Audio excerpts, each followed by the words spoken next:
When you're doing rent to rent, you need to make sure that you're compliant and you have the right insurances in place. In this video, we're going to show you how to do that.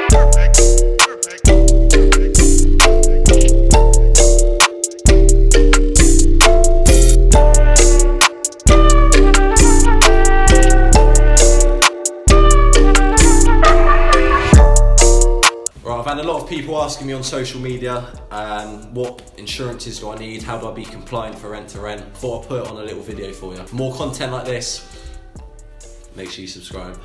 Step 1, you can become a member of the NLA.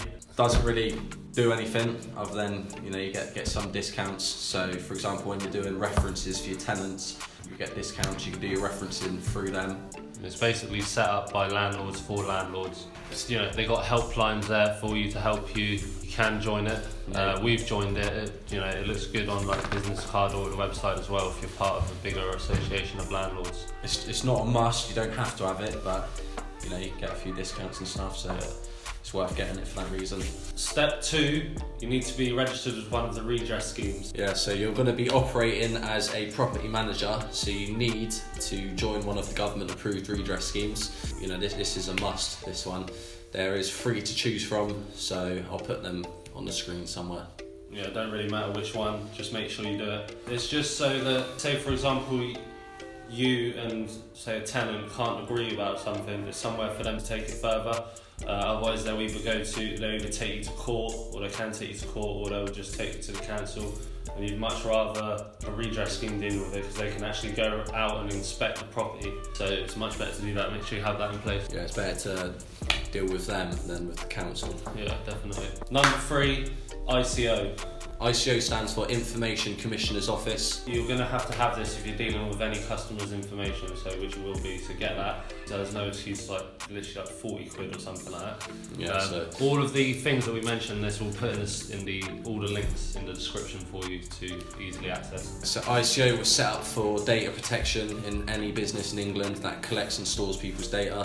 So as someone doing rent to rent, you're going to be collecting data from landlords, from tenants and so on. So yeah, ICO is definitely a must. Yeah, right. Step 4, public liability insurance. Yeah, so again, public liability insurance is a must. It's there to protect any member of the public that go onto your business premises. Yeah, so say for example, like a tile falls off a roof and lands on somebody's head. That's the sort of thing that it would cover you for. Mm-hmm. Or for example, if you're showing a tenant round, a potential tenant on a viewing, and then they slip up in the kitchen, break their back, snap the neck, and public liability insurance will cover you for that. Number 5. number 5. Right, number 5, professional indemnity insurance. Right, so you're in a profession, it indemnifies you if you mess up or screw up. That's just as simple as that. Say you tell somebody something or you misrepresent it in any way. Give the wrong advice. Yeah, you're going to need to claim on that insurance. So make sure you have that as well. Yeah, definitely make sure you have that. Again, links are going to be in the description. We use Insurance Desk for all of our insurances, so we'll put a link to that. Number 6, employer's liability insurance. Do you have employees? Good. If you have an employee that trips over a wire and snaps their neck, that's the sort of thing you'd have to claim it for.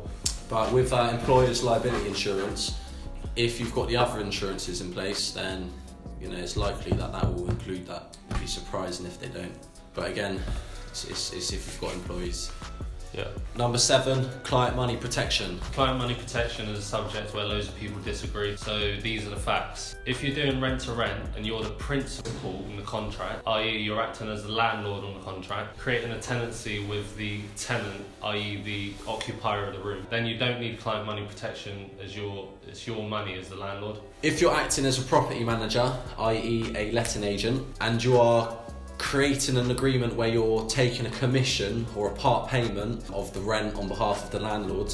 So in other words, the tenancy agreement is between the landlord of the property, i.e. the property owner, and the tenant, and you are on the agreement as an agent or representative, you need client money protection.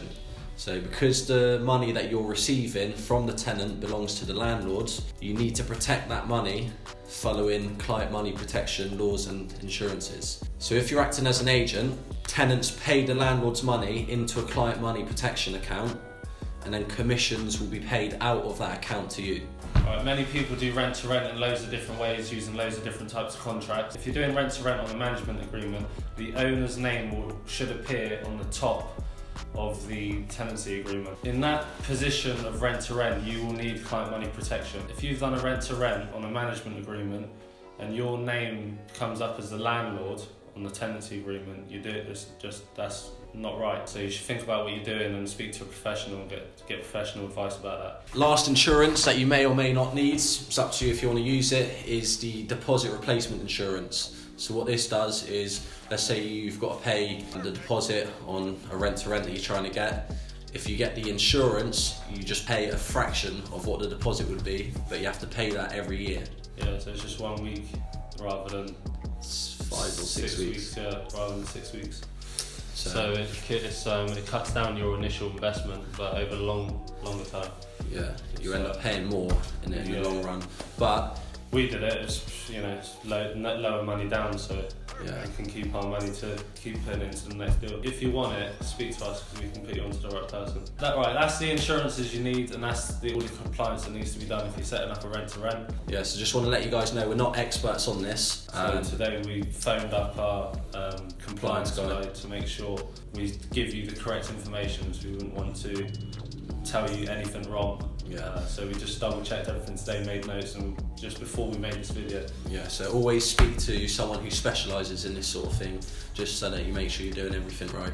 Right. Hope you enjoyed. Subscribe. You know what to do. If you have any questions, drop them down in the comments, and and then we'll make a video about it. Smash the like button. Yeah, smash up the likes.